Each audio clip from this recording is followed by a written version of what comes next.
Es el norte de Israel, sol abrasador, tierra quemada, árboles escasos que parecen querer huir de allí. Casi no hay agua, solo charcos secos y polvo. Pero un día decidieron traer aquí búfalos de agua, animales que no solo beben agua, sino que viven en ella. Un búfalo sin agua muere en cuestión de días, y los israelíes decidieron asentarlos donde no hay agua en absoluto. Cada uno de ellos pesa más de 1 tonelada, come decenas de kilos de vegetación al día y es capaz de convertir la tierra en un pantano. Necesitan barro, cañas, charcos profundos, pero lo que obtuvieron fueron grietas y piedras. A primera vista parece una locura, pero fue precisamente esa locura la que salvó todo un valle y devolvió a la vida un lago desaparecido. Hoy vamos a ver cómo los animales que fueron traídos para morir y pasar hambre convirtieron un páramo quemado en uno de los lugares más vivos de Israel. El paraíso destruido.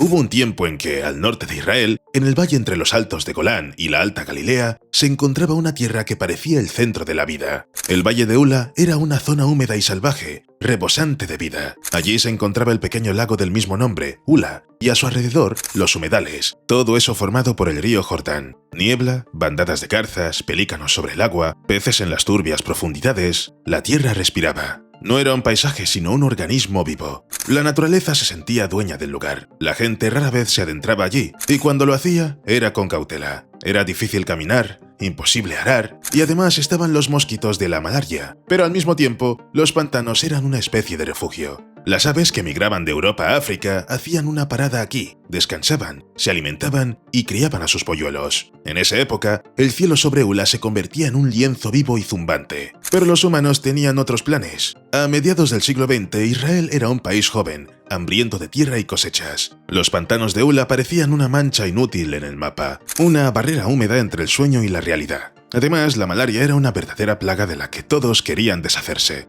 En 1951, el gobierno decidió drenar los pantanos. Era un proyecto de gran importancia, no solo desde el punto de vista de la ingeniería, sino también ideológico. El agua debía desaparecer y en su lugar debían aparecer el trigo, el algodón y el maíz. Las obras comenzaron en 1951 y continuaron durante varios años. Se excavaron canales, se desvió el curso del Jordán y se drenó el fondo del lago. La gente cavaba, perforaba, conducía el agua por tuberías. Después de eso, quedaron al descubierto enormes campos. Parecía que la victoria estaba al alcance de la mano. 57 kilómetros cuadrados de tierra fértil, sin malaria, sin mosquitos. Pero cuando el hombre secó el pantano, se cortó el oxígeno. A los pocos años, los campos se agrietaron, la tierra se erosionó, las aguas subterráneas desaparecieron, las aves se esfumaron, e incluso el río Jordán se secó. El Ula murió. En 1990, tras largas discusiones e investigaciones, decidieron intentar devolverle el aliento al Ula. Empezaron poco a poco, construyeron presas y tapiaron canales para que el agua volviera a llenar al menos parte del valle. Sin embargo, los esfuerzos humanos no fueron suficientes. Se necesitaba alguien que supiera cómo tratar el pantano. Trajeron a la cuenca del Ula unos animales que, en principio, no deberían sobrevivir allí: los búfalos de agua. El rescate de la cuenca. Después de la Guerra de los 6 días, las fronteras del norte de Israel cambiaron y en el valle de Beit Zaid, un poco más arriba del Kineret, se encontró algo inesperado. Una pequeña manada de búfalos de agua, salvajes y cautelosos, estaban sumergidos hasta las rodillas en el lodo, como si hubieran estado esperando todo este tiempo a que alguien se acordara de ellos. Se decidió devolverlos al valle de Ula. La gente capturó varios ejemplares, los cargó en camiones y los liberó en nuevos territorios. Pero, ¿cómo pueden unos animales creados para la suciedad salvar lo que el hombre ha destruido? El cuerpo del búfalo pesa más de 1 tonelada, su piel es dura como una armadura y sus patas son como bilotes. Vive en el agua, come casi todo lo que es verde y permanece inmóvil durante horas en el pantano. A primera vista el animal parece perezoso, pero en realidad no es así. Cuando el agua regresó al valle gracias a los esfuerzos de las personas, también regresó el viejo problema: los juncos y las cañas. No solo crecían rápidamente, sino de forma agresiva. En un par de años, el pantano se convirtió en una pared verde. Las plantas asfixiaban a todos los seres vivos, ahuyentaban a las aves y bloqueaban el acceso al agua. Y entonces entraron en escena esos mismos búfalos. Entraron en el agua y comenzaron a hacer lo que mejor saben hacer: comer. Lenta y obstinadamente, como cosechadoras vivientes, segaron los juncos. Por donde pasaban aparecían ventanas, manchas claras entre la pared verde. A través de ellas volvió a correr el agua, aparecieron los peces, regresaron los patos y las garzas. Lo que parecía un caos se convirtió en un sistema. Si lo miras desde fuera, parece que el búfalo se pasa todo el día revolcándose en el barro, como si disfrutara de su propia torpeza. Pero cada vez que se revuelca, está realizando una obra de ingeniería. Sus pezuñas remueven el lodo y evitan que la tierra se compacte. Debajo de él, el pantano permanece vivo, suelto, húmedo y respirando. El búfalo da una segunda oportunidad a los lugares que el hombre ha convertido en hormigón. A veces estos animales parecen reparar el paisaje a propósito, cavando hoyos con sus pezuñas en los que luego se acumula el agua. Para el búfalo es simplemente un baño de barro. Para el ecosistema es una nueva vida. En estos charcos aparecen ranas y los peces ponen sus huevos. Pero lo más interesante no es eso. Cuando el búfalo camina, su pelaje y sus pezuñas recogen semillas de plantas. Luego las transporta decenas de metros, hasta donde antes había tierra muerta en las grietas. Así se crean corredores de vida, franjas por las que las plantas se propagan por sí solas, sin la intervención del ser humano. Otro proceso importante ocurre de manera imperceptible. Dentro de los propios búfalos, las semillas que sobreviven al paso por su estómago regresan al mundo en forma de abono. Esta forma de dispersión de las plantas es mucho más eficaz que la simple dispersión por el viento. La capa nutritiva del estiércol ayuda a los brotes a abrirse camino incluso en suelos densos y saturados de humedad. En resumen, ya lo has entendido. Cada paso, cada respiración de un búfalo mejora la tierra. Lo que comenzó como una locura se convirtió en la salvación. Los israelíes crearon un ejemplo de restauración que ahora se estudia en todo el mundo. Y todo comenzó con el lodo. Resurrección tras la muerte. Cabe señalar que los israelíes no solo restauraron el valle del lago Ula con la ayuda de búfalos, sino que también trajeron una gran cantidad de animales diferentes. Sin embargo, el papel de los búfalos es inestimable, ya que son criaturas clave que crearon y mantienen la zona en condiciones aptas para la vida. Para empezar, en el valle aparecieron muchas aves que se habían ido de allí inmediatamente después de la desecación. Ahora aquí habitan cientos de especies, y cada año más de 1.000 millones de aves migratorias sobrevuelan el valle. Un excelente ejemplo de cómo los animales se sintieron atraídos por el valle son los flamencos. Hasta 2025 solo realizaban visitas esporádicas, pero este verano se registraron más de 100 ejemplares que ni siquiera se marcharon. Esto significa que tienen todo lo que necesitan y que los humanos han logrado devolver al valle su aspecto original. Por encima de este bullicio, vuela lentamente un pigargo europeo, uno de los 12 ejemplares que fueron liberados aquí. Si las condiciones de vida en la zona no fueran adecuadas, la criatura no se habría adaptado, ya que necesita demasiado: lugares adecuados y presas. Y aquí está el sapillo pintojo de Israel, una especie que se consideraba extinta desde hacía más de medio siglo. ¿Por qué? Una vez más, por culpa de los humanos. Los sapos necesitaban agua, no pueden existir sin ningún tipo de masa de agua, y los humanos eliminaron esa agua. Tras la restauración de los ecosistemas acuáticos, los sapos regresaron. Según observaciones de campo, ahora viven en el valle alrededor de 230 ejemplares adultos, y se han encontrado rastros de su presencia en 22 de los 52 cuerpos de agua del valle. Para los científicos fue una sorpresa. La naturaleza demostró que es capaz de esperar y recuperarse si se le da la oportunidad. Junto con los sapos, en el valle de Ula viven nutrias, jabalíes y tortugas acuáticas. Cada una de esas criaturas llegó y ahora vive en un territorio que antes estaba seco y sin vida gracias a los búfalos. Las plantas tampoco se quedaron al margen. En el marco del proyecto de restauración, se han recuperado 8 especies locales de flora pantanosa. Han reforzado las orillas, detenido la erosión y limpiado el agua de los excesos de sustancias que antes se deslizaban desde los campos. Sus raíces han fijado el suelo y el pantano ha dejado de encenegarse. En total, actualmente hay 340 especies de plantas silvestres registradas en el valle, de las cuales 57 se consideran raras en Israel y 8 están en peligro de extinción. Los búfalos se han multiplicado tanto en el valle del lago Ula que ahora allí vive la mayor manada de estos animales de todo Israel. Así que no hay que preocuparse de que algún día el valle vuelva a cubrirse de juncos o se vuelva inhabitable para las especies locales. Y eso no es todo. Gracias a los búfalos, los israelíes lograron salvarse de la catástrofe que se cernía sobre el país tras el drenaje del valle de Ula. Un problema candente. ¿Sabes lo que son las turberas? Son esponjas vivas de la tierra. Acumulan humedad, retienen carbono y crecen lentamente, capa tras capa, a partir de restos de musgos, raíces y hierbas. Todo lo que en otros lugares se pudre en meses, aquí permanece intacto durante siglos. 1 metro cúbico de turba puede almacenar tanto carbono como el que emite un automóvil en años. Pero basta con que el agua se vaya para que este equilibrio se rompa. La turba seca se convierte en combustible, se enciende con la más mínima chispa y arde bajo la superficie durante semanas, emitiendo vapores tóxicos. Después de estos incendios, la tierra ya no se recupera, la capa orgánica desaparece y solo queda ceniza gris, en la que nada crece. Las turberas desecadas no solo son peligrosas por su inflamabilidad. Cuando se va el agua, los microorganismos tienen acceso al oxígeno y comienzan a descomponer rápidamente la materia orgánica acumulada. La tierra se asienta, perdiendo volumen, como la nieve derretida. En las zonas desecadas, el nivel de la superficie puede descender 1 metro o más, y entonces incluso una lluvia ligera convierte el campo en un pantano. En verano, por el contrario, la tierra se agrieta y se convierte en polvo.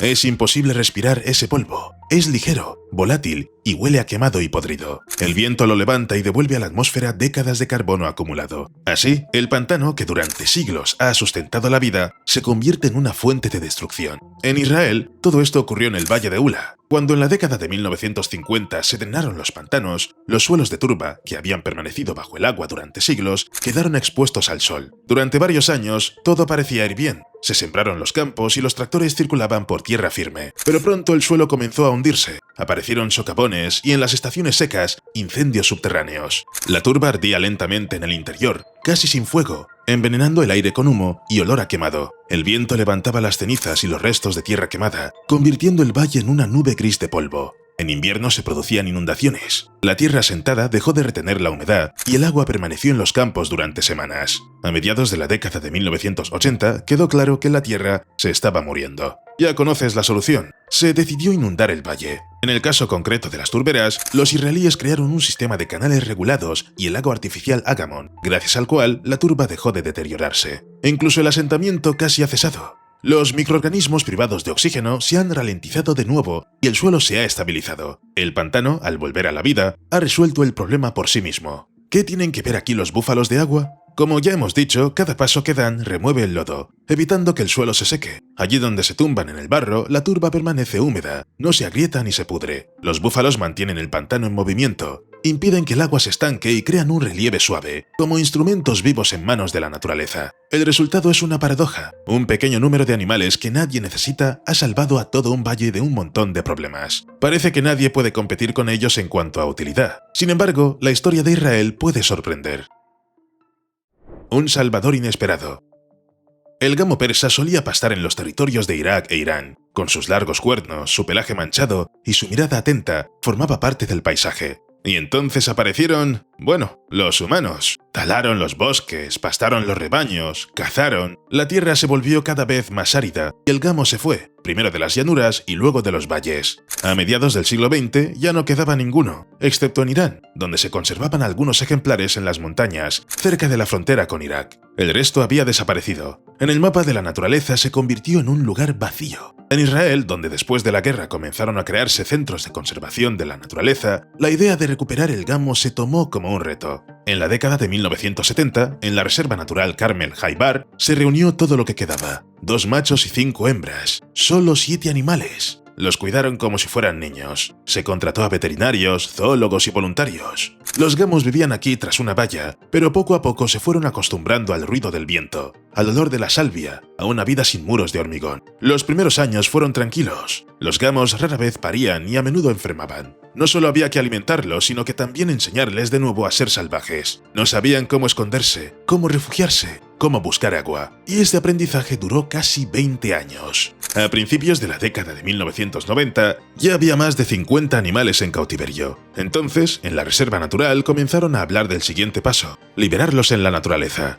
La elección del lugar llevó mucho tiempo. Era necesario que hubiera arbustos, fuentes de agua y un poco de aislamiento. Decidieron empezar por el valle Nahal Oz, en el norte de Israel, entre las verdes laderas de Galilea. Allí la hierba es más suave, el aire más húmedo y se pueden recorrer decenas de kilómetros sin encontrarse con nadie. En 1996 se abrieron los corrales. Primero se soltaron varios ejemplares, con cuidado, casi de forma ceremonial. Los animales salieron, se quedaron quietos y luego empezaron a comportarse como es habitual en los animales salvajes. Un macho dio un paso, luego otro se escondió entre los arbustos y así comenzó el regreso. Los primeros meses fueron difíciles. 2 gamos fueron encontrados muertos, no pudieron soportar el calor y la sed. Otro murió por la mordedura de una serpiente, pero el resto se adaptó. Al cabo de un año, aparecieron las primeras huellas de crías, luego una manada, primero pequeña, luego más grande. Los científicos registraron a los animales por sus huellas, cámaras y excrementos. Los gamos volvían a vagar por Galilea. A mediados de la década de 2000, la población creció hasta alcanzar el centenar de ejemplares, luego hasta los 200. Hoy en día, según datos de la Autoridad de Naturaleza y Parques de Israel, viven en libertad unos 300 ejemplares. ¿No suena muy impresionante?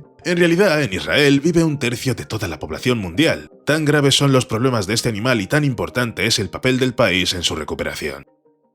Pero esta historia no trata solo de la supervivencia. Con el regreso de los gamos, volvió el paisaje. El gamo es un animal herbívoro y por donde pasa, la hierba se reúne y los arbustos no ahogan a los árboles jóvenes. En sus excrementos se encuentran semillas de plantas silvestres que luego brotan a lo largo de los cauces de los arroyos. Aparecieron nuevos claros y con ellos zorros, búhos y jabalíes. El gramo se convirtió en la clave de un sistema que el hombre había cerrado en su día. Hoy en día se supervisa la población, se marca a los animales, se encuentran y se observa dónde se desplazan. Periódicamente se les alimenta en invierno cuando hay poca hierba, pero por lo demás ya viven por su cuenta. Duermen, pasean, se reproducen, mueren. Todo ha salido bien. En Carmel, Haibar, todavía hay ejemplares que viven en cautividad, como reserva. A veces se sueltan nuevos animales para renovar la sangre. A veces, por el contrario, se devuelve a los heridos. El trabajo se realiza en silencio, sin grandes consignas. Simplemente cada mañana alguien abre las puertas, comprueba las huellas y toma nota en el diario. O aquí, el Oryx de Arabia. Se podría decir que es un ser mítico. Hace medio siglo ya no quedaba ninguno ni en Israel ni en los países vecinos. La gente lo cazaba por sus cuernos, largos y rectos como lanzas, por su carne, por el trofeo. En la década de 1970 desapareció por completo de la naturaleza. Solo quedaron fotografías, algunos ejemplares disecados en museos y las historias de los beduinos. Pero cada desierto tiene memoria y gente que no sabe rendirse. A principios de los años 80 en Israel comenzaron a reunir lo que quedaba. Varios animales de zoológicos de Europa, un par de Arabia Saudita y algunos más de América. Los llevaron a un centro de cría en el Araba, donde el calor comprime el aire y el viento trae sal y arena. Allí, tras las rejas, bajo el domo de un cielo polvoriento, comenzó lo que más tarde se denominaría uno de los proyectos más exitosos de recuperación de especies extintas en la naturaleza. Los Oryx no se acostumbraron a la libertad de inmediato. Los primeros ejemplares se quedaron quietos, como si no supieran a dónde ir. Habían crecido cerca de las personas y el desierto les daba miedo, pero el instinto prevaleció sobre el miedo. Poco a poco, los animales aprendieron a buscar sombra, a cavar la tierra con sus pezuñas en busca de humedad y a caminar contra el viento cuando el aire se quedaba quieto. Hoy en día, en Israel viven más de 1000 Oryx. Se pueden encontrar en las reservas naturales del Negev y el Araba, como siluetas blancas sobre el fondo de la tierra rojiza. Durante el día permanecen inmóviles, como piedras, y por la noche cobran vida. Cuando el calor disminuye, tienen cuernos largos y delgados, iguales en machos y hembras, y grandes ojos oscuros con rayas a los lados del hocico, como si alguien les hubiera pintado una sombra para protegerlos del sol. Los Oryx viven en rebaños de 10 o 20 cabezas. Su comportamiento es casi una disciplina militar. Uno va delante y otro cierra la marcha. Si en algún lugar lejano huele a lluvia, la manada se dirige hacia allí, aunque tengan que caminar toda la noche. Son capaces de sentir el agua a decenas de kilómetros de distancia, y su cuerpo está diseñado para no perder ni una gota de humedad. Casi no sudan, respiran poco y tienen los ojos tranquilos. El desierto no perdona los movimientos innecesarios. Pero lo más sorprendente no es la biología. Lo más sorprendente es que este animal haya regresado. Cuando una especie desaparece, el mundo parece dar un paso adelante sin ella, y volver después es casi imposible. Pero la gente ha encontrado la manera de revertir el tiempo. Científicos, veterinarios, beduinos, voluntarios, todos han aportado su granito de arena. Algunos trajeron comida, otros rastrearon a las manadas por GPS, otros simplemente sabían que, si sobrevivían, significaba que aún valían algo. Ahora una pregunta, ¿con qué asocias la palabra carroñero? Probablemente no con algo que requiera restauración y conservación. Sin embargo, en Israel se está promoviendo activamente que estas criaturas vuelen cada vez más sobre el país. Se trata del buitre leonado. El ave parece haber sido creada no para volar, sino para el viento. Tiene unas alas enormes, con una envergadura de más de 2,5 metros, plumas del color del polvo y la piedra, y la cabeza clara, casi canosa. Antes había muchos de estos carroñeros, miles de aves que sobrevolaban el desierto del Negev y las montañas de Judea en busca de algo que comer. Anidaban en las rocas, donde el viento silbaba y el sol quema todo lo vivo. Ahora, según los investigadores, quedan aproximadamente entre 180 y 230 aves en todo el país. La mayoría de las aves nunca se han caracterizado por ser escasas, pero aquí solo hay unas 200, una cantidad catastróficamente pequeña. Los venenos esparcidos por los pastores contra los chacales también los mataban, y los cables eléctricos se convirtieron en trampas. El cuerpo de las aves no está hecho para chocar con la tecnología humana. Vuelan alto, pero caen con fuerza. Israel no lo entendió de inmediato, pero ahora la salvación del buitre leonado es un asunto muy importante. En el Carmel, en Galilea, en el desierto, se han creado recintos y centros de cría. Allí se crían los polluelos hasta que se fortalecen y se les libera de nuevo en las montañas. Llevaban anillos en el pico y sensores GPS en la espalda. Los científicos siguen cada ruta, cada círculo sobre el cañón. Si la señal se detiene, la gente va a buscar. A veces encuentran un buitre vivo, a veces solo plumas. A lo largo de las rocas hay instaladas plataformas para alimentarlos, una especie de restaurante para los buitres. Allí se llevan cadáveres de vacas y cabras para que las aves no busquen comida en las granjas y no se envenenen. Por la mañana, decenas de aves se reúnen allí y el aire se llena del susurro de sus alas, como si el desierto comenzara a respirar más fuerte. En las montañas de Samaria y a lo largo del Mar Muerto, los voluntarios vigilan los nidos. Hay que levantarse temprano, llevar binoculares y armarse de paciencia. A cambio, la gente conoce cada pareja de aves. Cuando el polluelo extiende sus alas por primera vez, la gente no aplaude, simplemente se queda en silencio, observando cómo capta la corriente de aire y se aleja volando hacia donde el aire es más frío y limpio. Todo esto no se hace solo por simbolismo, ni solo para demostrar lo bien que los israelíes se ocupan de la restauración de la naturaleza. Los buitres leonados son el equipo sanitario del cielo. Son los primeros en encontrar los animales muertos y limpiar la zona, evitando la propagación de infecciones peligrosas tanto para la vida silvestre como para las granjas. Donde no hay buitres, rápidamente aparecen chacales, ratas, microbios. La naturaleza comienza a pudrirse, y donde hay buitres, los cadáveres desaparecen en cuestión de horas, sin llegar a convertirse en fuente de enfermedades. Los ecologistas israelíes afirman que un buitre leonado adulto es capaz de eliminar hasta 100 kilogramos de carne al mes, y todo ello de forma gratuita. Se trata de un servicio sanitario natural que funciona las 24 horas del día y que no requiere nada más que el cielo, el viento y que la gente no intente envenenarlo. Cada uno de estos animales es importante, pero volvamos por un momento a los búfalos de agua. Son constructores de ecosistemas, los seres gracias a los cuales incluso el valle de Ula, prácticamente desaparecido tras su desecación, se ha convertido en el núcleo de la vida en el norte de Israel. Pero hay otros grandes herbívoros que son increíblemente útiles tanto para el ser humano como para la naturaleza. Con ellos, la situación es mucho más grave. Gigantes en peligro.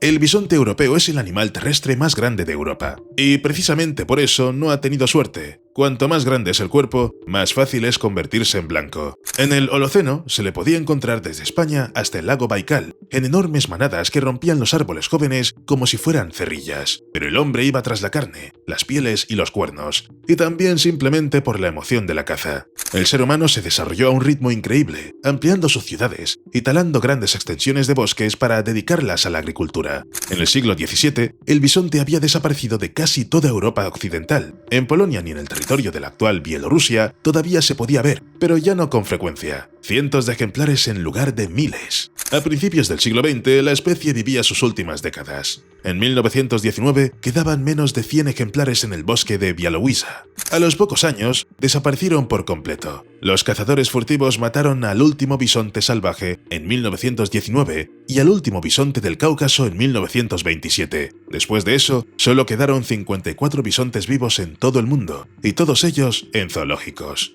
El bisonte también es un ingeniero de ecosistemas, solo que más pesado que el búfalo. Hace lo que la tecnología no puede. Convierte los densos matorrales en un paisaje vivo y que respira. Cuando la manada atraviesa el bosque, quedan senderos, claros abiertos y zonas sin matorrales. No solo pastan, sino que limpian el territorio. Lo que para ellos es alimento, para los humanos es combustible, que provoca la propagación de grandes incendios forestales. Pueblos, campos y antes, ciudades enteras ardían solo porque había demasiado combustible en el bosque. En los lugares donde habitan los bisontes, los incendios son realmente menos frecuentes y se propagan más lentamente. Los animales reducen la masa combustible del bosque en aproximadamente un 20 a 30%. La naturaleza también se beneficia de los bisontes. Comen de todo, desde brotes jóvenes hasta tallos gruesos, pisotean la maleza y rompen ramas. Después de ellos, llega más luz al suelo y aparecen plantas de pradera que antes no existían. Esto atrae a insectos, aves y pequeños mamíferos. Un bisonte es capaz de remover con sus pezuñas decenas de metros cuadrados al día, lo que ayuda a que las semillas echen raíces. Allí donde vive, la tierra se mueve constantemente, se remueva.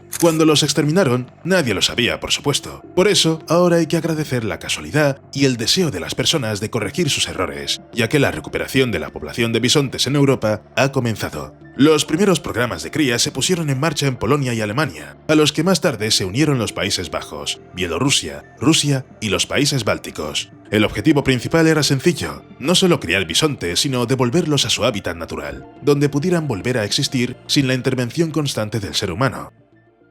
Los programas actuales de recuperación del bisonte en Europa funcionan como una red única. En ellos participan decenas de países. El proceso lo coordina la Asociación Europea de Zoológicos y Acuarios junto con el Rewilding Europe. La idea principal no es simplemente mantener a los animales en reservas naturales, sino devolverlos a los ecosistemas donde pueden vivir de forma independiente y desempeñar su función. Para ello, se crean las llamadas zonas de recuperación, grandes territorios sin intervención humana permanente. Ya hay varias zonas de este tipo, en los Cárpatos, en el noreste de Polonia, en Rumanía, Alemania y los Países Bajos. Allí se suelta a los bisontes en pequeños grupos para que formen manadas por sí mismos y vayan colonizando gradualmente nuevas zonas. En general, nuestro planeta ha tenido muy mala suerte porque los humanos le hacen daño, pero es bueno que muchos países, con el tiempo, reconozcan su culpa e intenten arreglar las cosas.